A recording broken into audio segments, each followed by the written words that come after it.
بسم الله الرحمن الرحيم. الحمد لله رب العالمين، والصلاة والسلام على أشرف الأنبياء والمرسلين نبينا محمد وعلى آله وصحبه أجمعين. أما بعد، كتاب التوحيد د شرح په سلسله کې د درسونو دا کړی د الله په توفیق سره روانه وه او پای کې موږ مسله دا تفصیلا بیانې ده چې د مسلمان عقیده کوم عقیده د ټول کتاب دغه موضوع ده. اگر که دنه به بیا موضوعګانې دي جدا جدا، خو عامه موضوع زموږ د درسونو هغه ده چې د مسلمان عقیده به صحیح، مسلمان به کوم عقیده ساتي، د الله په باره کې، د پیغمبر په باره کې، د نیکانو په باره کې، د اولیاء الله په باره کې، ټول هم دغه مسله ده. نو بیا موږ یو باب شروع کړو نوی، او هغه مؤلف رحم الله راوړی په دې عنوان باندې: باب ما جاء ان سبب كفر بني آدم وتركهم دينهم هو الغلو في الصالحين. باب په بیان د دې کې چې د انسانانو د کفر کولو یو سبب او د دین د پرېښودو یو سبب دام دی چې د نیکانو خلکو په باره کې غلو کړی ده. دا باب موږ شروع کړو او په دې کې موږ یو آیت او یو روایت ابن عباس رضی الله عنهما هغه بیان کړو. د غلو تعریف موږ کړو چې غلو دې ته وایي د حد نه تېروتل، د حد نه وړېده، دې ته غلو وایي. یو مقام الله ورکړی د نیک انسان له، ته د هغه مقام نه اوچتې. زموږ شریعت وسطیت هغه منهج غواړي په مابین د افراط او د تفریط کې، چې نه به یو سړی د مقام نه اوچتې او نه به د هغې نه راکوزې، بلکې د افراط او د تفریط په منځ کې به ژوند تېرې. پای کې یو آیت موږ بیان کړو چې قل یا اهل الکتاب لا تغلو فی دینکم، ای اهل کتابو غلو مکوئ په خپل دین کې. او د آیت وضاحت شوی ولته. بیا د سورة نوح کې آیت ته وقالوا لا تذرن آلهتکم. نوح علیہ السلام قوم یو بل ته ویلو وی د خپل بوتان او معبودان مه پرېږدئ، خصوصا ولا تذرن ودا ولا سواعا ولا یغوث ویعوق ونسرا. خصوصا د 15 بوتان د خپل پرې نه دی. عبدالله ابن عباس به تفسیر کړي، نو په تفسیر کې دا خبره کړي و چې دا د نیکانو خلکو نمونه دي. د نیکان خلکو په خپله ښه خلک، خو کله چې دا خلک مړه شو نو شیطان وسوسه واچوله دې قوم ته، دغه وخت خلک چې کوم چې تاسو د دوی د تصویران جوړ کړئ او بوتان جوړ کړئ د دوی په دې شکل، او هغې ته به ګورئ را ګورئ، نو ستاسو په دې عبادت کې به جذبه هغه به ډېرېږي. ګوره یعنې ښه خبره په دې دروازو ته راغلې چې دا د خیر کار دی او دا ډېره ښکلې خبره ده. نو هغوی هغه بوتان جوړ کړو د دغه کسانو په شکل او په صورت باندې، دا چې کوم نیکان خلک وسموها باسمائهم، واقع نومونه ورله کېښودو. د یو نوم ود، د بل سواع، او بل یغوث، او دریم یعوق، او څلورم یعوق، او پنځم نصر. ولم تعبد، په هغه وخت کې چا بندګي نه وکړې د دې، صرف څه چلو شو، بوتان جوړ شو، شکلونه جوړ شو، بس. بیا رورو رورو حتی اذا هلک اولئک، نو کله چې دغه خلک مړه شو، دا چې نیکانو او دا کار د نیکۍ په اراده کړی، اگر کار غلط دی خو د څه په اراده کړی دی؟ د نیکۍ په اراده کړی. چې دا موږ ښه کار کوو، د نیکان خلکو ته به ګورو را ګورو، نو عبادت کې به هم جذبه پیدا کېږي. چې دوی مړه شو، شیطان بیا راغی ونسی العلم، او علم د خلکو نه یېر شو، عبیدت بې بندګي شروع شو. نو شیطان ورته چې ګوره تاسو خو داسې چې ګناهګار خلک یې او دا اولیاء الله دي او د الله دوستان دي، نو ستاسو خبره الله ته نه رسي، تاسو دوی ته وایي، دوی به الله ته وایي. بیا رورو رورو د هغوی بندګي او عبادت شروع شو. د دې تفصیل او وضاحت چې دغه په تیر شوي درس کې شوی او په دغه ځای باندې زمونږ درس ختم شوی. دلته یو اهمه مسله هغه ده چې کله یو انسان نیکی او داغه د قبر نه درگاه او دربار جوړ شي او خلک داغه خواله راځي او داغه عبادت کوي او هغه ته چغې وي او د دې کار نه ویلی او د عقیده نه نو د ملامت نه لري او الله به نه رانیسي په دې کار. خدا نادرن کیږي دا خبره ساتي، دا نادرن کیږي چې د سړي د عقیده برابرۍ، د عالم دی او نیک انسان دی ولی الله منهج دی برابرۍ او داغه متبعين دی راشي او داغه د قبر په خوا کې دغه تر مدد شوی او سجدي لګي او طواف کوي، دا نادرن کیږي. اکثر چې په قبر کې کمړې پروتي او دته د خلک را جمع شي او ته دربار او درگاه جوړ کړي، نو اکثر د دې قبر والا هم دغه منهج په ژوند کې نو ځکه د شاګردانو دغه طریقه ده. خو نادرن دي چې کله نه کله لکه اوس د نیکان خلک دو خدای نه ویلي چې زموږ تصویران جوړ کړي، زموږ بوتان جوړ کړي، دا خو نه دی ویلي او نه دی ویلي زموږ بندګي وکړي. ورسته بیا دوی بندګي وشو. یا دي سی وای شیخ عبد القادر جیلانی رحمه الله. شیخ عبد القادر جیلانی کټاس موحد او سلفي انسان، هغه توحید طرف ته دعوت ورکړی، دا کتابونه وګور او رد کړی دغه په دې مشرکانو باندې او په دې قبر پرستو باندې. او اوس خلک راغلي دي هغه ته څوک ته غوث اعظم وي، څوک ته لوی ځوان وي او هغه ته مدد شوی دغه مبارک د دروغ او قصې کوي، نو په دې کې دغه سلاس خو نشته او نه هغه د خلکو ته خولي. ناشنا خبره ده چې عقیده ولا نه مني، منهج ولا نه مني او غوث پاک او غوث اعظم او لوی ځوان او را مدد شه په دغه کې پورن ختی دي. انا کې دغه عقیده د توحید عقیده و، د توحید عقیده د کتابونو شته الحمدلله. او په دې خبرو باندې غرت کړي د قبرونو لتله ولته سجدي لګول ولته چغي وهل ولته نظرانی او منختي، په دې خبرو باندې شیخ عبد القادر جیلانی رحم الله ردونه کړي دي. خصوص دي چې دغه د عقیده زدکی په دغه پورن دي ختی. لکه زموږ په ملک کې چې خلک وي موږ د امام ابو حنیفه رحم الله په مذهب خنوته راشد امام ابو حنیفه رحم الله په مذهب کې دا شتي چې د قبر نه طواف کوه او قبر لزاو نظرانی او منختی کوه او پیر بابا ته आवाज کوه بلته چغي و او تعویذونه د شتي د امام سي په مذهب کې وای. ته څنګه وایي د امام سي په مذهب دي چې د امام سي خبره بیان نه مني، امام سي تویي خو چې کوم چې قرآن او حدیث پیش کړي دی وي موږ د امام سي په مذهب، خو چې حق خبره راشي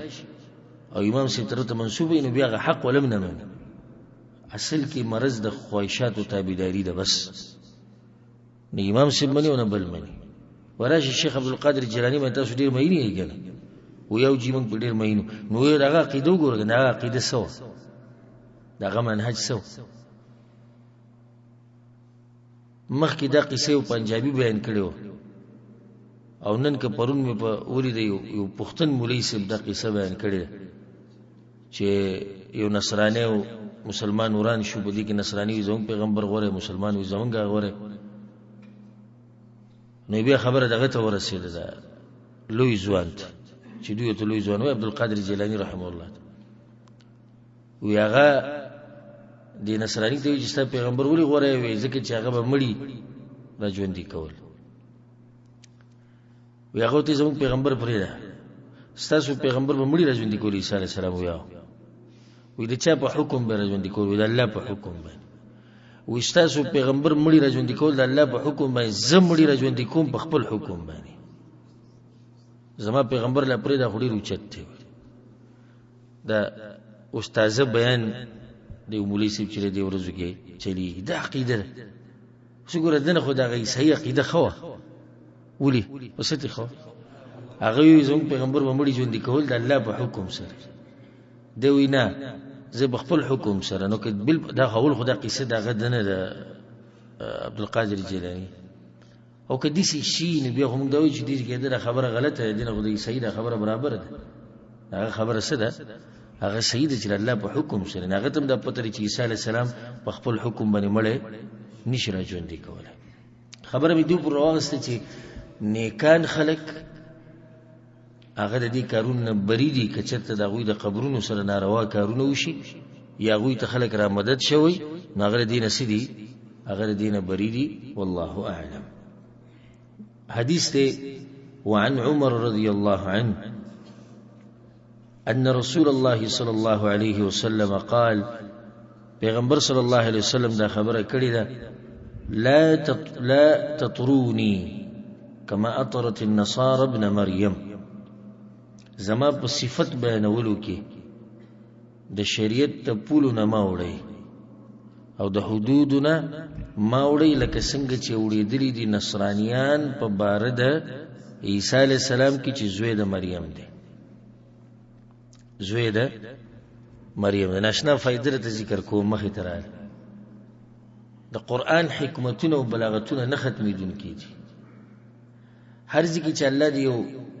پیغمبر تذکره کړی د نو هغه دا ویلي چې یا قوم ای قوم زما کاغه نوح علیه السلام دی او کاغه صالح دی او کاغه هود دی او کاغه ابراهیم دی کاغه موسی علیهم السلام سوای دا یو پیغمبر دی عیسی علیه السلام چې د چې کلم دعوت کړي نو پای کې یا قوم ټکې نه دی راغلی او ځکه الله وإذ قال عيسى ابن مريم يا بني إسرائيل وقال المسيح يا بني إسرائيل هر ځکه یا بني إسرائيل راغلی خو داسې نه راغلی یا قوم وجدا دا چې دغه پلار نو او قوم ته خو خلق ال نسبت کوي یا د قوم نسبت ځان ته ال کوي چې کله پلار چې نسب پکې ثابت شي دا هغه فائدې زما مخې ته رااله چې تیرې ده تاسو ته بیان کړ دا نشتی په قرآن کې څوک داسې نشي ثابتولی چې عیسی علیه السلام ویلي چې ای قوم زما دا دغه قوم نشي جوړېدی ولې نشي جوړېدی نسب پکې نشته او په مور پسې قوم نه شي او نه د مور نه نسب ثابتېږي پلار یې نشتی نو یا بني اسرائیل ای بني اسرائیل داسې نه دي ویلي یا قوم پیغمبر صلی الله علیه وسلم وی زما په صفت کې به دومره غلو نه کوي د حد نه به نه تیریږي لکه څنګه چې تیر شوي دي نصارا د چا په باره کې د عیسی علیه السلام په باره کې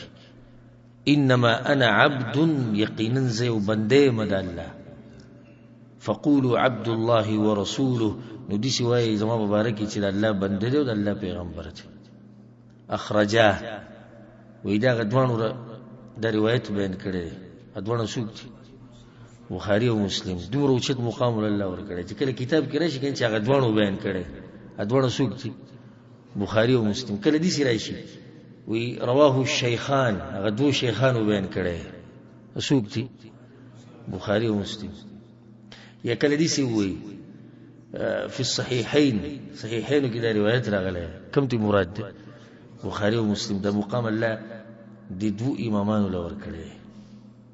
اخرجا یعنی دا حدیث راوړی دی امام بخاری او امام مسلم دلته بعضو په دا جرح کړي دا په شیخ محمد عبد الوهاب باندې چې دا حدیث په صحیح مسلم کې موږ نه دی موندلی ورته ذکر کړی دی اخرجا راوړی دا امام بخاری او امام مسلم الغرض د کوم د پاره چې مسله راوړي دا غدا ده چې د نصاراو د عیسی علیه السلام سره محبت نو دومره محبت سره وکړو چې د الله زوی ته جوړ کو د يهوديانو د عزیر علیه السلام سره محبت د الله زوی ته جوړ کو پیغمبر وي تاسو به دې نه کوئ انما انا عبد زبنده ما یعنی زبنده ما دغه کولاو کې ازم چې ووري زما د आवाज هغه خلق چې کوم پیغمبر له د ربوبیت صفت ور کوي وې زبنده ما عقل وی استعمال کوي د بنده سره هغه سنې کوم چې د بنده د رب سره خو به دې وسوک دی پورا قرآن کې د ختم کو بیا وی دا خو د مکې د مشرکانو مبارک خبرې وي یعنی مطلب دا چې جبرئیل بیا راشي او خصفوي چې ای بریلیانو او ای شیعاګانو او ای خبر پرستو او ای د پاکستان تصوف علم او ای د انډیا صوفیانو نبی به منی خو قرآن او حدیث کې د تذکری کیږي دا چا دي دا وي د مکې د مشرکانو د پاره د پاره هونی دي بیا کینه چې پلار به پتا باندې ثابت کی ته غلط کار کی ځکه چې د قرآن خو نازل شوی سره په سوال له 100 کاله مخکې دا ته چې دغه وخت د خلکو د پاره نو ستاسو د پاره به کیسه دي حدیثونو کې به ستاسو د پاره څه پاتې شو د پیغمبر په حق کې به غلو نه کې. اوس ګوره پیغمبر صلی الله علیه وسلم انسان دی، بشر دی که نور دی؟ بشر. زمونږ دا ملک کوم دی چې ناشنا ملک دی، په معمولی خبره به داسې یو غوغا جوړوي، مناظرې وهل ټکول. اوس په دې به غټه جاخه جوړه دلته چې پیغمبر نور او کسو بشر. لکه بغیر د دلایلو نه قرآن او حدیث ته چې واپس شي، خو بیا په زرګاو دلایل، په زرګاو دنه ته پوښتنه کړه چې ته نور و د پیغمبر صلی الله علیه وسلم د پلار سنو، نو دی وی عبد الله سیب دغه نو د مور سنو امنه قمقله نور مور پلاری ها نه کیسه ختم شي خو دینه منینه و پیغمبر نور یا اسو دی لونو سنو نو دا نو زامن یو او درې زامن نو د نور بچي قصه براوالی سوري دا موليان دغه قصې کوي. پیغمبر یو پیر روانو وګي شوی او به د پلاني صحابي کور ته لاړ، درنده اوس ټول جاړي او قصه دم د جړه چې دومره غربت په پیغمبر تیر شوی. خو لګره پاسه مولوی سي دي خو خو زو مولوی سي ته په هوش आवाज کې دیږي که څنګه هغه چې زو خو په هوش आवाज کې دیږي زلهونه خو نه نو ته خو مونږ ته دا خولي چې پیغمبر نور دی، نور وګي کی نور وګي کی چرته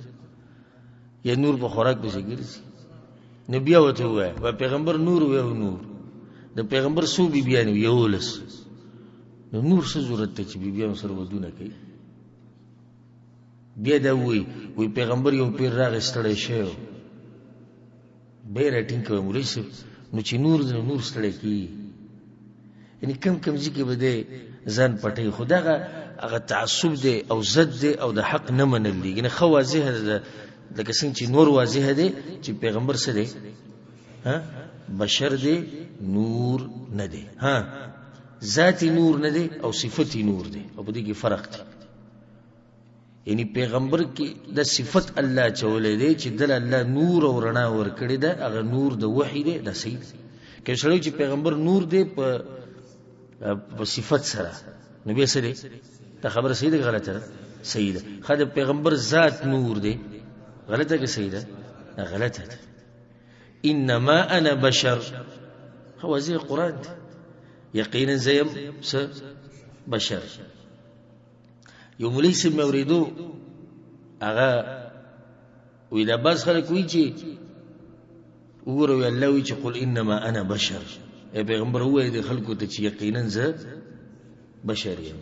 نو دوی په آیت نه دی پوه شوي، دوی په آیت باندې نه دی پوه شوي. وګوره دا خو د جرح په موږ باندې صرف نه کوي، یعنی جرح په هغه مفسرین وکړي چې صحابه کرام وکړو، لکه عبد الله ابن عباس، عبد الله ابن مسعود او دغه نور، او بیا تابعین او بیا سلسله روانه. دا نوې تفسیر ووري، میډ ان پاکستان او میډ ان انډیا او میډ ان افغانستان، دا نوې تفسیر ده. خاصه دې تاسو به موږ پوه کې قل هو پیغمبر دې خلقو ته ان یقینا ز ما نعمه بشر ز نعمه بشر انما انا بشر مثلكم. انما در تاکید د پر رضی پر به یقینا انا بشر ز بشر مثلكم استاذ بشر. هذه ترجمه قل هو وتا ان يقينا ما نعمه انا ز بشر مثلكم استاذ بشر. استاد عوام پس پیږه سبحان الله. بس قرآن نے ثابت کړی چې پیغمبر بشر نه دی، خدا تفسیر ده او ده جیب دی او خپل خواهشات تفسیر کړی. انما انا بشر مثلكم، یقینا ز بشر یم استاسو پشان. فرق بیا سره پیغمبر انسان دی او موږ سي انسانان. الله چې هغه د اوچت مقام ور کړی د نبوت تلاس ور کړی. قل انما انا بشر مثلكم، ز بشر یم استاسو پشان. چې تستاز لکه دره نشي چې پیغمبر زموږ پشان بشر دی، زموږ پشان انسان دی، مقام دی. سیده چې په اصلیت کې او بشریت کې موږ د پیغمبر سره سيو یو شان موږ هم انسانان، هغه هم انسان دی، بشر دی. خو الله وی فرق یې ساته یوحى الی ما توحی کی، دې له سبب فرق راځي. سیده چې بشر دی خو وحی وته کیږي، نو بیا خو موږ غنیسو یو شان کولی د عام انسانانو سره حجي بیا 12 ربیع الاول چې راشي او د دوی هغه درز او دروز سٹارټ شي او شنه جنډې او شنه لیټونه والواګانې وجي سي چلې و یوم ولادت ته د پیدایش ورځ د چا د پیدایش ورځ وي د رسول صلی الله علیه وسلم پیدایش د چا د پیدایش مرده خېټه راوته دا څنګه نور دی او بشر پلانې تاریخ وي دغه د وفات ته بشر ټولې خبرې هغه واضح دلایل چې پیغمبر صلی الله علیه وسلم بشر دی نور نه دی زمون په ملک کې د پیغمبر په باره کې خلک په 3 ډلو کې تقسیم شوي دي ډېر ساتي 3 ډلو کې یو ډله هغه دي چې پیغمبر راوچت کړي دي الله ته رسول دي نو د پیغمبر په حق کې زیاتې کړي دي څنګه لکه دغه یا رسول الله مدد د مدد د چغه وچاته وي دا خو الله ته نه ګور پیغمبر راوچت کو چا سره یوځي کو الله سره شین ګمبت والا د ناتونه ماتونه چې وی شین ګمبت چې بګی یادې اکثر د شرکی ناتونه او د خپل خزانو نه راکو ګناګار یم او د خزاني د چا په لاس کې دي د الله په لاس کې دي ګناګار بخل د چا په لاس کې دي د الله په لاس کې نګور پیغمبر راوچت کوم ځای ورسو الله سره یوځي کو هغه منځنی ډول ورسته ذکر کوم کوم چې حق پرسته ده مته ستاسو منهج د وسطیت ته د دوی په مقابل کې چې کوم ډله دا غاغه ده چې پیغمبر بالکل د عام امتی پشان کړي نو ته قال رسول الله صلی الله علیه وسلم پیغمبر صلی الله علیه وسلم دا خبره کړي ده دی وی قال فلان نو پلانی مولوی هم دا خبره کړي ده هغه ولنو شي چلو د خپل مقام نه اوچت کو دوی شي چلو کو د خپل مقام نه راکته کو نو عام امتی تی جوړ کو په دې جره امتیانو په شان دي نو ځکه چې د دې خبرې په مقابله کې د مولوی صاحب خبره چلی داغه د حدیثو په مقابل کې پلانې کتاب او پلانې کتاب چلی کی دوه ظلم او زیاته او کو دوه په گمراهۍ کې وسطیت ول الحمدلله منګیو او هغه منهج د سلفیت ته هغه منهج چې مونږ ته الله او الله پیغمبر خوله او صحابه کرامو خوله او د سلور امامانو خوله او هغه د منهج دی چې پیغمبر اشرف المخلوقات دی مخلوقاتو کې اوچت مخلوق او په انسانانو کې اوچت انسان او د انسانانو سردار او د آدم د بچو سردار هغه څوک دی پیغمبر صلی الله علیه وسلم کې دې نشي د مخلوقاتو کې څوک د تورسي خدای د چې مخلوق دی ټکه او د سوې مخلوق نو مخلوق خالق ته نه رسو بیا دویما موږ په نورو باندې مراد کو چې کې دې نشي چې عام امتی بلکې صحابي په صحابه کرام کې غوړه صحابي څوک دی ابو بکر صدیق دام پریدا پیغمبران په پیغمبرانو کې دي پیغمبر نشي دي انسان ته رسي هغه حدیث خو مشهور حدیث دی چې عمر بن خطاب د تورات سپانې راغستې وي پیغمبر صلی الله علیه وسلم غوسه شو سی وته وی که موسی علیه السلام ژوند دی او زما تابعداري کوله که موسی علیه السلام ژوند دی نه چا تابعداري وکوله د پیغمبر صلی الله علیه وسلم نو څنګه ای ظالما ته د مولوی سم خبر راوغسته د پیغمبر د خبرې سره دی یو شان کړه د هدي ظلم وکړه ته د وسطیت منهج دی او د سلفیت منهج دی ولادي به مونږه برقرار ساتي بعضو دومره غلو کړی د پیغمبر صلی الله علیه وسلم په حق کې دومره غلو وی پیغمبر چې په کوم ځمکه باندې کوم ځمکه کې پروت دی ولته خخ کړی شوی دی د ځمکه وی غوره ده د کعبه نه بلکې بعضو به کې دا خبره لیکلې ده وی دا غوره ده د عرش نه او بعضو به کې دا خبره لیکلې ده وی دغه ټوټه د ځمکه چې پیغمبر به کې پروت دی د غوره ده د جنت نه ټول غلو ده ها دي چې ویلو چې پیغمبر بدن غوره دی خو دوی خو بدن نه دی کنه دوی وی د خوره چې د پیغمبر د بدن سره ولګیدل نو خوره څه شو هغه غوره شو خو دا ټول مبالغه ده او ټول دې د غلو ویل کې دي د لسه انسانان په شرک واقع شوي دي زمونږ په ملکونو کې او په عام ملکونو کې چې څومره خلک د پیغمبر په باره کې غلو کړي دي نو په څه کې واقع شوي دي شرک واقع شوي دي او دغه لپاره دا باب راوړی دی داغې نه بعد حدیث راوړی دی قال رسول الله صلى الله عليه وسلم عبد الله بن عباس رضی الله عنهما حدیث دی امام احمد بن حنبل امام نسائی راوړی امام ابن ماجه راوړی پیغمبر صلی الله علیه وسلم ایاکم والغلو زتاسو يروم د غلونا ولي فانما اهلك من كان قبلكم الغلو استاسو نمخ کی چې کوم قومونه تباشوی دي د سدل استباشوی دي د غلو د لاس تباشوی دي د دې حدیث یو قصه ډیره ناشنا او غدیسه عبد الله ابن عباس وی پیغمبر صلی الله علیه وسلم مینا طرف ته روانو په خپل اوخه باندې سورو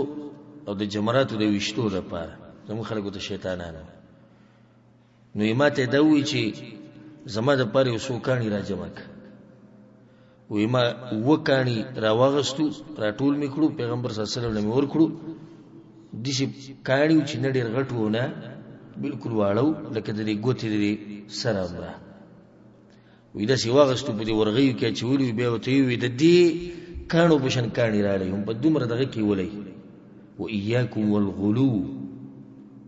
او د حد نه متېری غلو نه کوي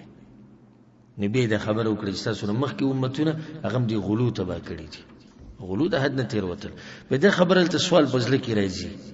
چې دې څخه نور حدیثونه دی په کې د پیغمبر صلی الله علیه وسلم وی په خاني امتونه د دې د لاسه تباشي دي د لاسه تباشي دا څه کیسه شو چې هغه کوي وی د دې لاسه تباشي دلته وی د غلو د لاسه تباشي نو جواب دا غیداره دلته معنی دا نه ده چې صرف د دې د لاسه تباشي دي مطلب دا دی چې دغه تباہی په اسبابو کې یو سبب سو هغه د نیکانو په باره کې غلو کول یعنی دې څه اسباب نور مشتي د تباہی خو د تباہی یو سبب څه دی نیکانو په حق کې غلو کول نو نه په عقیده کې غلو کې نه په عبادت کې غلو کې نه په معاملاتو کې او نه په عادتو کې کا هر ذکر به د وسطیت منهج خپلې لکه په عبادتو کې غلو څنګه ده بس قسم په عبادتو کې سم سختی کوي د حد نه به تیر شي تر دې چې دا وته مخکاري دې نتیجې ته ورسي چې چا معمولی خلل توقع شو په عبادت کې نه دسه شو د کافر شو د اسلام نه وته ځکه د خوارج چې کوم دي خوارج دوی سوې چې په ګناه باندې انسان کافر کی د خوارجو منهج دی ولې ځکه چې سختی کړي د په عبادت کې خوارج او معتزله دوی په مقابل کې مرجئه دي هغه د حد نه کم شوی دي ناغوی چې به د سره عبادت ته سره ضرورت نشته قتل زنا شراب د هر څه د انسان د ایمان نه نو باسي او نه د چا ایمان کمی په ایمان د پر هم خبره سده لا اله الا الله محمد رسول الله بس او دې دوانه افراط او تفرید کې واقع دي منګ الحمدلله په منځ کې چې نه عبادت د لازم دی کولو چې بالکل عبادت پرې خو دې د سر اسلام ترانه نه وته نه خو دومره ده چې هغه بعض عبادت چې انسان پرې دی کو کفر ته پیوزي خو عام عبادت چې انسان پکې کمیو کی یا څه خلل پکې راشي راغی د انسان کفر ته نوشي بل مثال په وایي لکه د صحابه کرام مبارک زموږ منهج ته وګوره شیعاګان روافض هغه صحابه کرام د پیغمبر د وفات نه بعد ټول مرتد شویو سوای د وسلورو صحابه کرام نه او نور ټول اسلام پر خو د کفر ته وړي دوی په مقابل کې نواصب دي هغه شي چې لکو هغه په اهل بیت باندې د کفر فتوی ولګوي کوم چې د پیغمبر صلی الله علیه وسلم کور ولګي لکه علی رضی الله عنه نور خپل او دا نور صحابه کرام مسلمانان دي نو دوی د دوی نه کم خو نه دي هغه د دوی نه کم دي نه دي یو شان دي منګ الحمدلله په منسکو منګ دا وایو چې صحابه کرام د زمکه په دې مخ باندې د پیغمبرانو نه بعد چې انسانان دي ټول دا ول نه د اخرنی صحابي کشر صحابي پورې او دا منو چې د پیغمبر د کور ولو بیا خاص فضیلت ته ځکه چې دا وی رښتیا د چا سره وا د پیغمبر صلی الله علیه وسلم سره موږ د وی سره محبت کو موږ د علی رضی الله عنه د پاره خپل وینا مال بچی هر څه قربانولو ته تیارو خو دې سي نه کو چې د دوی په محبت کې ابوبکر صدیق ته کافر وایو مونږ په منځ کې الحمدلله خبر د علماو په باره کې علما نیکان خلک دي کنه خا د دوی په باره کې زموږ په ملک کې خلک په درې ډلو کې تقسیم شوي دي یو علما یې راوچت کړي د پیغمبرانو درجې ته رسولي دي غلوی کړي د کنه د کړي غلوی کړي ده زیاتې کړي نو د مولیانو خبرې او د دې ښکاری لکه نصوص د قران او د حدیث مولوی صاحب خبره وکړه بس دیو د مولوی صاحب خبره و چلی د پیغمبر د خبرې په مقابله کې زیاتې دومره قدر ولو کو چې پیغمبري درجه ته ورسه دوی په مقابل کې او حق ول ورسته ذکر کوم غاغي ويجي منګه تقلید مقلید نه منو منګه دغه قصو ولا نیو او مولا به چې راوسته د مولوی صاحب د سره سړي زوی نه ښکاري هر سړی مجتهد دی هر سړی سره فقيه دی او هر سړی مولا دی او هر سړی مفتی دی نو دوی کمه وکړو ټول په گمراهۍ کې دي هغه چې وکړو علماء لمنډه راوچت کړو د پیغمبرانو درجې ته ورسول دوی هغه علما چې الله ول مقام ورکړي دي شهید الله انه لا اله الا هو والملائکه واولو العلم الله د دوی گواہی د خپل گواہی سره یو ځای ذکر کړي ده او په قران کې الله د دوی تزکیه کړي ده پیغمبر صلی الله علیه وسلم په حدیثونو کې د علماو تزکیه کړي ده او د علما یو پوړی دي چې موږ دین ته رسي موږ قران او حدیث ته رسي دوی هغه پوړی گزار کړ د منځنه دغه په بيدبي کې ونخټو نو د دویمه درجه طالب وي او دا خلاصه دي چې دویمه درجه هغه چې د مدرسې په شان یې تلې خو بس دا چې اوسو بیرونه اوریدلی او یو دوه کتابونه سره به کور کې پراته او په جیب کې مسواک او ګیره غټه کړي او پینسي د گیټو نمبرې نو د ځان په امام ابن حجر رحم الله باندې نور کوي د دې دغه کوي پلان یې مولوی څه خدای غو مړه دغه مسله کې لکه کمزور دی څنګه کمزور دی کومه مسله کمزور دی تاسو چې کوم نه لپاره شي ست تزکیه د سره د یو عالم شتي چې تر دې خبرو حقداري ته کولای شرط ته په څه پويږي والله کې دوی چې ستاسو د نوم چې دې څه مطلب دی دا صحیح ولي کما ته صحیح لیکلای نشي خرد بکې او رد به بچا کوي خطه به امام ابو حنیفه رحم الله پوری ابو حنیفه سی وای کا د بیز د کاوس اول دی بیز د کدی بازو لبګی نوم نو حنیفه سی نوم یې زکه به چې کړه لوي شي او تکړه شي او دغه هغه علمیت دی پیژندو او خپل علمیت ته بګی راغې به ردونه کوه زه شابه به ملای وټه پوزه زه خپل کار کوه زه ځان چې ته موږ ودس کوه ابو حنیفه سی امام ابو حنیفه زمونږ د سرتاج زمونږ د سترګو تور او زمونږ د زړه ټکور او موږ په دغه ارمان وی چې الله کله به مونږ جنت ته ځو دغه امام سی وینو د تندې ول خپل کو زمونږ امام زمونږ مشر درشن امام شافعی درشن امام مالک درشن امام احمد بن حنبل درشن امام بخاری امام اوزاعی امام سفیان ټول زمونږ د سرتاجونه نو دې برت شوري کې بچا باندې په امام ابو حنیفه باندې ما سره یو کس ناسو ګرم ګرم کېدو مکتبه کې او ابو حنیفه صاحب داوی ابو حنیفه صاحب داوی ما به کوم ځکه ویلي و پلاني ځکه ویلي ا کتاب ما سره پروت روانه بس ما ته پته دا خبره شتي دا کوم چې دی کوي خو د رد طریقه ده د خبرې د وضاحت یو طریقه ده ما کوم ځکه وې دادي ما وی وایزه دې سی ویلي مکته ترجمه معلومه ده خو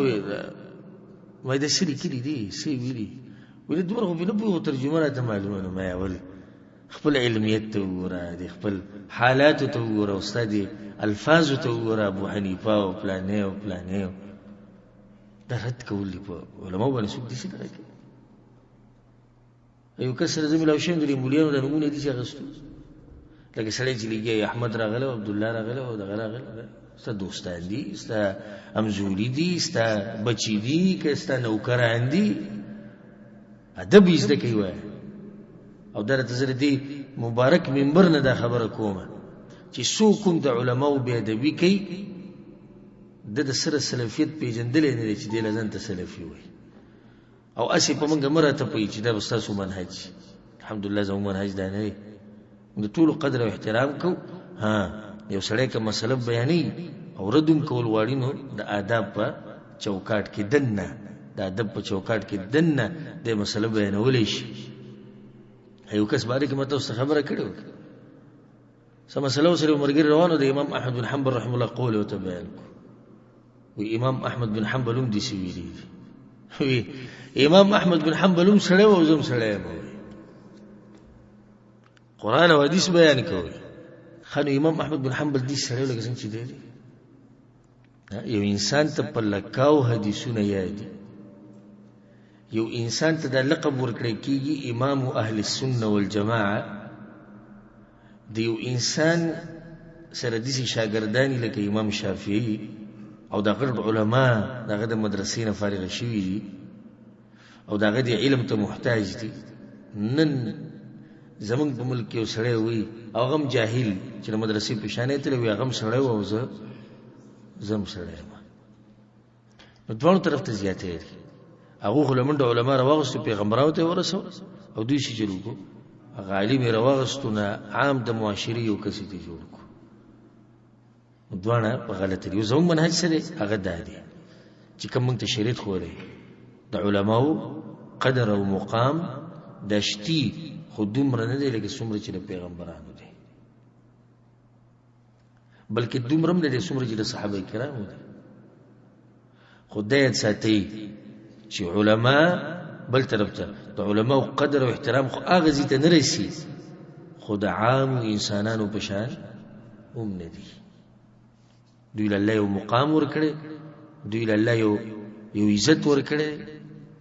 الله سبحانه وتعالی دوی له علم ورکړی نو ځکه به موږ د هغوی قدر او احترام وکړو. ورسېدی به که نه ولمسلمین او په صحیح مسلم کې وي دا حدیث دی عن ابن مسعود عبد الله بن مسعود ان رسول الله صلی الله علیه وسلم قال پیغمبر صلی الله علیه وسلم دا خبره کړې ده هلك المتنطعون هلاک شوي دي هغه خلک چې په خبرو کې داسې د تکبر هغه بینتې راځي او داسې په زور زبردستۍ دا خبرې کوي او داسې جوور پکې ورننوځي. دا یو قسمه غلو ده وی دا تبادي قالها ثلاثا دا خبره پیغمبر درې پیرې کړې ده. تنطع څه ته وایي یو شي کې جوور ننوته یعنی سړی چې په تکلف سره خبرې کوي. ځکه حدیثونو کې دا راغلي چې الله سبحانه وتعالی هغه سړی نه دی خو خوده به د پیغمبر نه قیامت په ورځ د ټولو نه لري چې کوم سړی خبرې کوي نو داسې هغه غټې غټې خبرې او د لاس ورسره وایي او منګه جي او منګه دا او منګه داسې دته متنطع ویلی کېږي. پیغمبر وایي دا خلک تباه دي.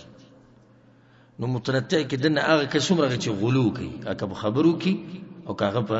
افعالو کې او که هغه په عباداتو کې دا ټول پکې دننه رالو. د باب په آخره کې مؤلف رحمه الله وی فيه مسائل وی د دې باب نه موږ یو څو مسلې زده کړې. اولنی مسله وی چې چا دا باب وپېژندو د غلو دا مسله و بابین بعده او د دې باب نه وروسته دوه باب نور روان دي او په هغې کې دغه دی چې د نیکانو خلکو د قبرونو په خوا کې به عبادت د الله نه کوي د قبر په خوا کې. نو چا چې دا بابونه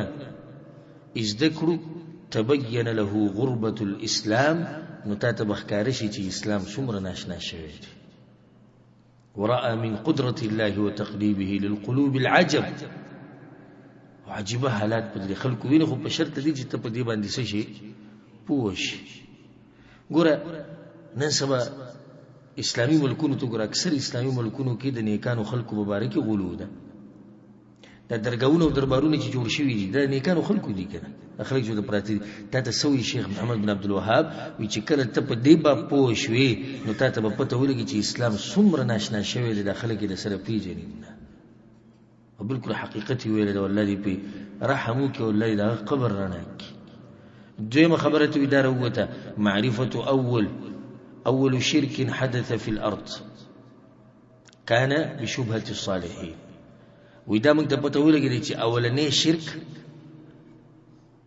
اول پیر شرک کله واقع شوی او د څه د لاسه هغه یې واضح شو. دریمه مسله معرفة د دې خبرې پیژندل چې هغه څه کارو چې غیر به دین الانبیاء چې اول پیر د هغې د لاسه د پیغمبرانو دین بدل شوی دی. څه کار و؟ شرک چې تصویران او بوتان یې جوړ کړي دي د لاسه هغه دین چې کوم پیغمبرانو راوړی دی هغه بدل شو مع معرفة ان الله ارسلهم او اذا خبر موازیه شو چې الله پیغمبران را لېږلي د دغې مسلې دپاره دي. څلورمه خبره دا واضح شوه قبول البدع مع كون الشرائع والفطر تردها. واذا بدعت د انسانانو د نفسونه قبلی او شریعت وی رد کوي فطرت هم نه مني خو بیا مغه نفس د انسان چې کم دینو د بدعت ورته څه ښکاري دا ورته ښایسته ښکاري. پنځمه مسله ان سبب ذلك كله مزج الحق بالباطل. د دې ګمراهۍ او د نوح علیه السلام د قوم چې د شرک واقع شو د دې غټه وجه سوه وی باطل ګډوډ کول د څه سره د حق سره هغه سو حق سو باطل سو ووري. فالاول محبة الصالحين خبر سو د نیکانو سره محبت دا حق ته که باطل دی حق ته.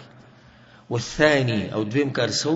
فعل اناس من اهل العلم والدين شيئا ارادوا به خيرا فظن من بعدهم انهم ارادوا به غيره. نیکانو خلق یو کارو کو د دې لپاره چې خیر غوښتو ورستنی خلک چرالو د غوی د ګمانو چې دوی چې دا کار کړو د دې لپاره کړو چې د دې بوتانو بندگی کوله نو حق د باطل سره شو ګډوډ شو او دې د لاسه تبعی راځي چې کله حق د باطل سره شي هغه ګډوډ شي. په دې باندې یو بل مثال والا مونږ ته نږدې د پیغمبر سره محبت حق ته که باطل دی حق ته. پیغمبر چې به کوم ورځ پیدا شوی دی په دغه ورځ اختر المنزل حق ته که باطل دی باطل دی نو حق د باطل سره څه کو ګډوډي کو عوام پې پوه نه شو. مولوي صاحب چې کله منبر ته راوخوتو نو څه وی ظالمانو مونږ خو د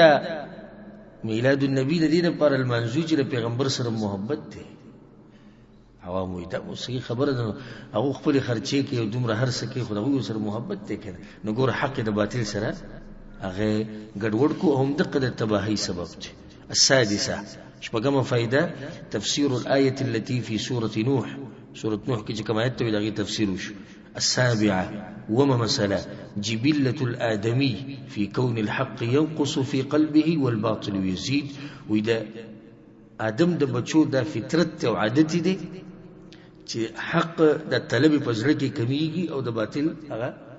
ډیریږي دا فطرت. خدا خبر على العموم سینه ده چې الله به رحمو کې ناغه به دي سینې چې الله به رحمو کې ناغه بیا دي سینې خو غالبا دي سینې. اتم مسألة فيه شاهد لما نقل عن السلف أن البدع سبب الكفر. الدين دا خبر موازيه شو چې د کفر په اسبابو کې یو سبب څه دی په بدعاتو کې واقع کېدل او بدعت څه ته وي په دین کې نوې کار کول د عبادت په نیت باندې دا باز راشي په موږ باندې رد کوي وي تاسو چې وایي چې پلانې کار بدعت ته او پلانې بدعت ته نو تاسو چې موټرو کې ګرځئ تاسو شي او تاسو په دې جمعات کې چې دا روخام لګېدلی او تاسو چې ریسی ته ناسي تاسو چې په سپیکر کې دا درس کوئ تاسو چې دا درس ټیپ کوئ دا ولې بدعت نه جواب دغه دی چې موږ دا کارونه په دې نه دي کړی چې دیني ګڼو په ګاډو کې ګرځېدم موږ ته دین ویلې نه دی ویلې روخام لګول موږ ته دین ویلې نه دی ویلې به حدیث پیغمبر صلی الله علیه وسلم ډېر کارونه کړی دی او موږ هغه شان نه کوو هغه دغه عادت دي خپل عادت ته موږ ته دین نه وای کچرته یو ورځ په ګاډي کې کېناستم او دا مې وی چې څوک په ګاډي کې کېني نو الله ول 200 نه کېني ورکي به بدعت ته کنه به بدعت ته ولي ځکه چې د عبادت په نیت مو کو دین مو ته وي په دې خبر په دې نقطه ځان پوه کوي ولې ا دې دغه مشر چې دی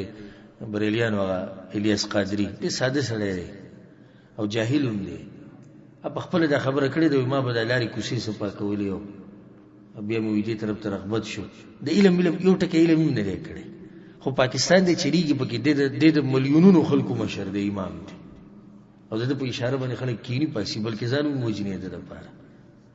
نو دته چا وی دا خلک وی چې دا تاسو چې دا عید میلاد النبی جوړ کړي د صحابه کرامو کړي چې تاسو یې کوئ؟ جواب هغه دا وکړو وی د دوی نه تپوس وکړه د تاسو چې بریاني خوري د صحابه کرامو خوړلې د بریاني به وخورئ د لواګانې به وخورئ کوي تاسو خورئ نو څوک دومره دي چې بس راپاسي چې ګوره مولوي صاحب د عید میلاد النبي تاسو ته عبادت وایي بریاني خوراک تاسو کې عبادت نه وایي او بل دا چې بشریعت کې اجازه ته چې ته هر قسمه خوراک کې کوه خو دومره چې حلال خوراک کوه د حرامو نه ځان ساته نو خلکو به سبحان الله وي ګوره څومره ټوس دلیل ولا ورکو او بالکل غلې کوي تاسو چې بریاني خوري د صحابه کرامو خوړلې چرته نو په دې خبره ځم پوه کې چې بدعت څه ته وایي یو نوې کار کول په دین کې د دیندارۍ په نیت باندې یا د عبادت په نیت باندې حدیث کې سوې شیخ رحم الله وی دین د موازیه شو چې د کفر په اسبابو کې یو سبب څه دی بدعت ته په دین کې نوې کارونه راويسته انسان کفر ته مباسي لکه دوی نوې کار سره وستو په دین کې د نیکانو خلکو هغه تصویران بوتان مجسمي جوړ کړي دا بدعت ته کنه بدعت دی بدعت کوم ځای ته ورسول کفر ته ورسول لمنډه د اسلام نه وېستو نو ځکه د بدعات نه ځان ساته نهمه مسله معرفه الشیطان بما تؤول الیه البدعه ولو حسن قصد الفاعل وی شیطان ته پته دی چې د بدعت اخرنه انجام څه دی نو ځکه ول زور ډیر ور کړي اگر کله انسان اراده سي هغه خی بهم بدعت ته په بدعت کې ګوره خو بد نشتی ځکه شیخ القرآن عبد السلام الرستمي رحمه الله دا غيو بیان ما اوریدو یا بلوز را بس یو کس راغوي چې ما په یو مسله باندې رد کړو چې دا بدعت او په ما بس راغ نو به ما ته نصیحت کوي ما ته وی چې مولوی صاحب خیر یو موتی خیر مې کوي چې د بدعت کې خیر دې څه ته وي خیر د پیغمبر په مخالفت کې خیر کوم ځای کې پروت بعض وی جینا بدعت ټول یو شان دي بعض بدعت بد دي او بعض دي خدي حاله د تقسیم بږي بعض مولانو کړي دي خو بدعت پکې مشته په دین کې نوې کارونه راويسته خه کارونه دي په دین کې نوې کارونه راويسته دغه بد دي څنګه دغه بد دي استاد خو شو پیغمبر سوې کل بدعت ضلاله هر بدعت څه ده گمراهی ده او کل ضلاله فی النار او هر گمراهی به کوم ځای کې ده ور کې ده ښه دوه کسان دي یو سړی شراب څکي یو سړی په دین کې نوې کارونه کوي د شیطان کم یو خوښ دی دا په دین کې چې نوې کارونه کوي ولې ځکه چې دا شرابي به ورس توبه وباسي ځکه چې هغه خپل کار ته غلط وایي خدای بدعتي توبه نه وباسي ځکه چې هغه خپل کار ته عبادت وایي ځکه هغه توبه نه وباسي ولو حسن قصد الفعل اگر کې اراده سي خي بدعتين اراده خو خدي لکه اوس په جمعات کې ناشته او کړسا جوړ کړس لکه یمه خروج کې د مولوی سي ویډیو چلی دی تاسو ویلي په 400 دی کې د کم زی چاته نو معلوم دی هغه سب لاس کې سره سره ګټې دی کړس او پته نشي په پارسي جبه کې لګي کې سجبه کې لګي ولګي سوي او دا کسان وسره لګي په جمعات کې او ټقا جوړې ټوله د دوی سي اراده ده الله سره دښمنی ته اراده ده ها سي اراده باندې ناشته ثواب ګټي نو موږ وسو چې دې سړي خیر اراده نه پرې ده ها زما اراده مخده نن شپږم موږ نه زیاتو سوې مرګرتیا سره کوي شپږم موږ زیات کما سره الله سره دښمنی خو نشته نمې د منځ سره دښمنی ده خیر اراده مې ده خو تاسو سره مرګرتیا نه کوي وجه دا چې دا شپږم موږ نه ثابت د قران او د حدیث نه اگر که زما اراده سره اراده مې خده خو بیا مې تاسو مرګرتیا نكوي لسوا مسألة معرفة القاعدة الكلية غط قانون أغوي وازيهشو أو غط قاعدة الشريعة وهي النهي عن الغلو تبا الدين كغلو نشتي ومعرفة ما يؤول إليه أو دا وازيهشو غلو أخرنا أنجام سروسي يو لسما فايدة دار أوتا مضرة العكوف على القبر لأجل عمل صالح د نیک کار د پاره د قبر په خوا کې من جوړی کول دغه نقصان واضح شو ها دولسو مسله معرفه النهي عن التماثيل والحكمه في ازالتها ولي شریعت موږ د بوتانونه من کړیو ولي د دینه من کړیو د نیکانو خلکو د تصویرانه او صورتونه شکلونه جوړول او غز وړاندول وي دغه پته تاسو ته ولګي چې څه نقصان وکړو ديالسو مسألة معرفة عظم شأن هذه القصة وشدة الحاجة إليها مع الغفلة عنها. وإذا موازيه شوى جدا سمرا ناشنا قصة ده كما قصة ده غلو كما قصة ده نوح عليه السلام ده قوم قصة. وإذا لنا ناشنا قصة ده أو إذا تدري زير زورت تجي من بيان كبار بار أو يخلق تغافلات. سؤال لسو مسألة وهي أعجب العجب ناشنا أو أجيب فايدة ودادة يا ديساتي قراءتهم إياها في كتب التفسير والحديث. دا مشركان چې وکړه تفسیر کتابونه وي او حدیثونه وي نو دا قصه بکی اوري او بیانیه خو بیا عمل ته وګورو دوی ته وګوره دي سي دي فارغه بش جی غټه دوره دي چا سره کړې دی بل بل ته پوښتنه غټه دوره پلاني شي وړه دي چا سره کړې پلاني شي او منګې دي لکه وبو کې جوړنه وځي ورو وې سپورن خته وړ منګې ستاسو دي غټي دوري او د وړي دوري فائدہ سوې تا کړې لدیو بل ته پوښتنه غټه دوره کوم ځای کې وړم کوم ځای کې سړي ویلي به دوره کې صحیح بخاری مو ویلې صحیح مسلم مو ویلې سنن ترمذی سنن ابن ماجه سنن ابي داود موطا ویلې د امام مالک موطا د امام محمد موطا ویلې ده او طحاوی شرح معاني الاثار ویلې او پلانې خوځه سیده دغه یو حدیث به کې د باره کې تسوي دغه حدثنا فلان عن فلان د دې مذهب کې نشته د زموږ مذهب کې نشته. نو تاسو چې دومره کتابونه ویلي نتیجه درو د اسلام مذهب کې نشته. نو شیخ محمد عبد الوهاب وی ناشنا حال لري د مشرکان چې تفسیر کې دا واقعه بیانې د نوح علی السلام د قوم د واقعه په حدیثونو کې بیانې خو سوچ پکې نه کوي چې موږ هم بدی کې واقع بل سم فائدہ التصريح بانهم لم يريدوا الا الشفاعه. هغه د بوتان د سره پاره خو دي سيته وختو صرف شفاعت ته وختو سجدي وته نه لګولي توافونه ته نه کول صرف د سره پاره لګیو سفارش ته پاره لګیو خو بیا هم څه شو په اسلام کې پاتې شو نه کافران شو. زمونږ د زماني مشرکانو چې قبرونو ته پراته سره پاره پراته دي سفارش ته پاره پراته دي. شپاړه سم فائدہ ده ظنهم ان العلماء الذين صوروا الصور ارادوا ذلك. دا غوی دا مطلب ګمان دا وي کوم مولیانو چې د تصویران جوړ کړی دي او د دې نیکانو د شکلونه جوړ کړی د بوتانو په شکل کې وي د دوی دا څه مطلب عبادت کوي نو ځکه موږ هم کوو په دې غلط ګمان کې واقع شو. ولا سم فائدتي دا روت البيان العظيم في قوله صلى الله عليه وسلم وده پیغمبر غو واضحه خبره هغه ته معلومه شو لا تطروني كما اطرت النصارى ابن مريم. زما مبارک به دي غلونه کوي لکه څنګه چې نصارو د چا مبارک کړی دا عيسى عليه السلام مبارک. اتلسم فائدہ نصيحته ايانا بهلاك المتنطعين. پیغمبر وي موږ ته نصيحت وکړو چې غلو کوونکي سدي تبادي غلو کوونکي سدي تبادي. نو لسمه مسألة دا روته ډیر ناشنا فائدہ التصريح خوازها ودا خبره من تخکاره شو بانها لم تعبد د دې بوتانو د هغه وخت پورې بندګي نه شوی حتى نسي العلم تر دې چې علم سو یې کړی شو ففيها بيان معرفه قدر وجوده ومضره فقده.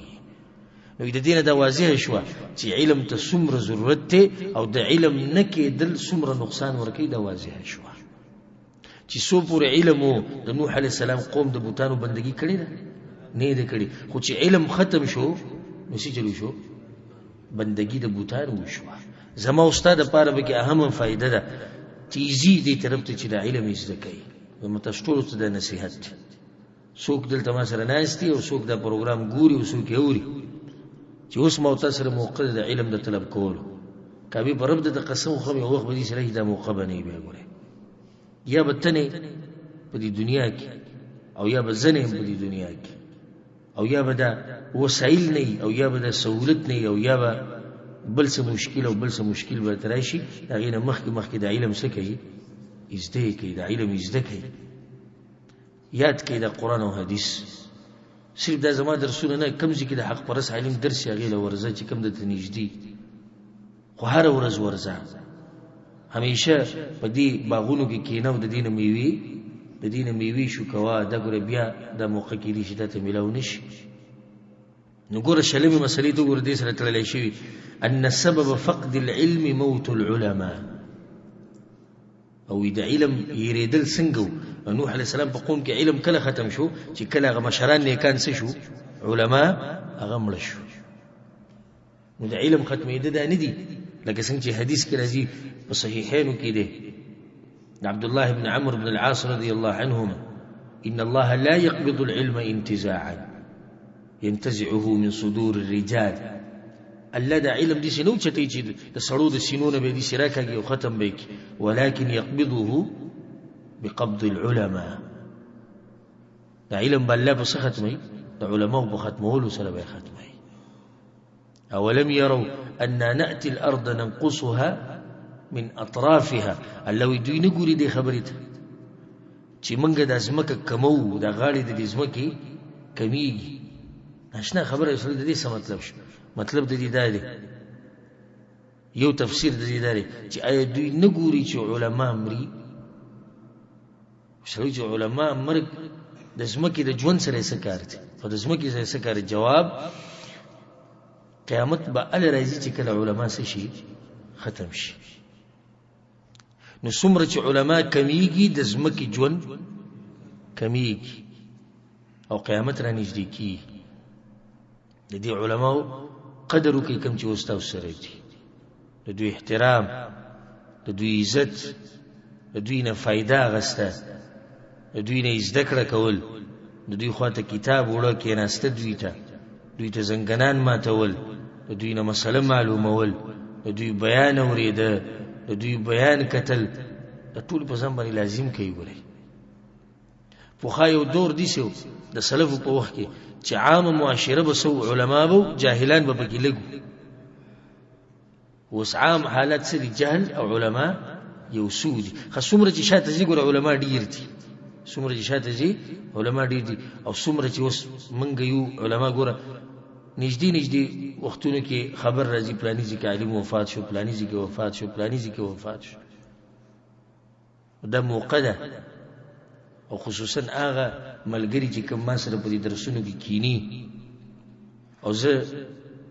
د دوی صفت دي سه مخامخ نه کوم، زما د سنې صفت تلاسه کور کې ډډې ونه لګي چې دا صفت زمونږ وشو الله بخلی نن بعد نه راځو. نو زه د دوی دا کوشش دا منمه چې کوم موږ سره روزانه په دې درسونو کې نه هغه چپایز نه یادو. زه د دوی کوشش او مهنت منم چې دوی دا مزدوریان یو کې به موږ سره په درسونو کې نه او دا مسلې زده کوي او به خلکو ته بیانوي او دا نشر کوي. نو خو بیا هم دوی ته دا وایو چې الله خپل پیغمبر ته وایي په سورة المدثر کې ولا تمنن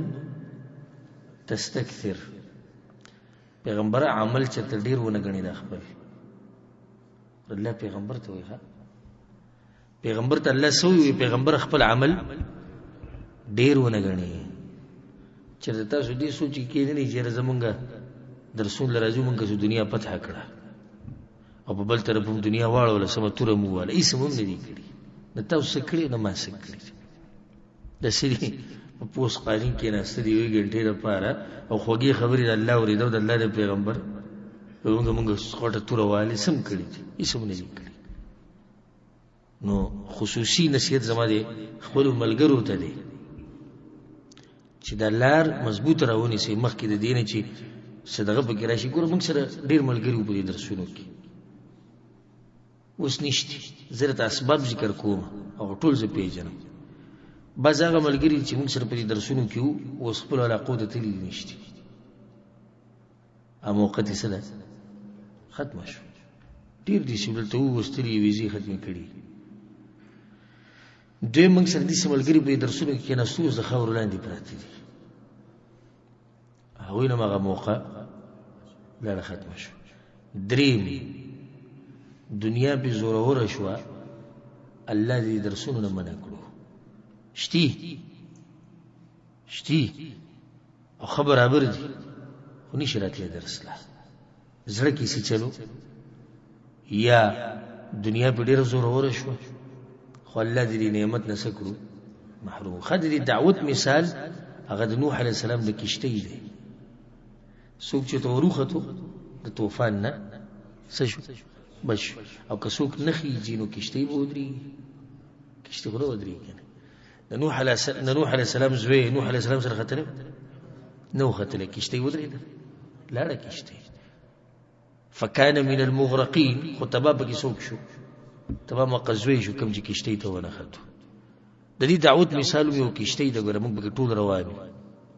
د الله په توفیق سره د کشتۍ روانه، چپی مپی پې راځي، خو موږ هغه کشتۍ روانه کړې ده بس، کله یو شان او کله بل شان. نو که څوک موږ سره په دې کشتۍ کې ملګری شو، ملګری دی، دا خو د قرآن او حدیث دعوت دی، الله به کامیاب کړي په دنیا او په آخرت کې. او که څوک د دې کشتۍ نه پاتې شو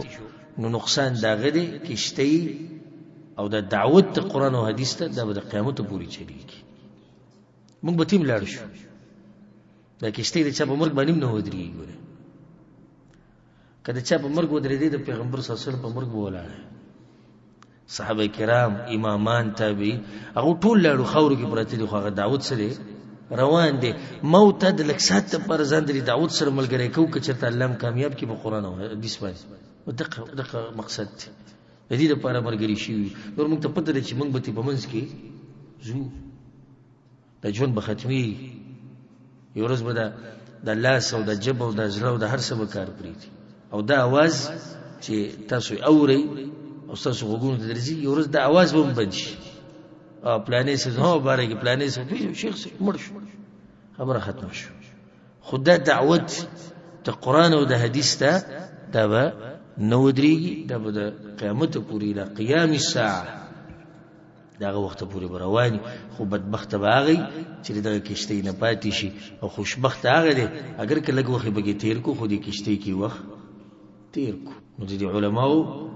د موجودګۍ نه فایده واخلئ، د دوی نه علم یې زده کوئ. الله سبحانه وتعالی موږ له توفیق راکړي د علم د زده کولو، او الله سبحانه وتعالی زموږ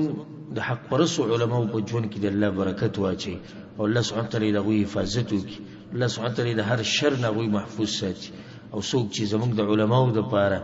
او زموږ د مشرانو دپاره او زموږ د کشرانو دپاره او زموږ د ملکونو دپاره او زموږ د زنانو او د ځوانانو دپاره غلط سوچ او غلط ارادې لري، نو رب العالمین دې تباه و برباد کړي، او الله سبحانه وتعالی دغه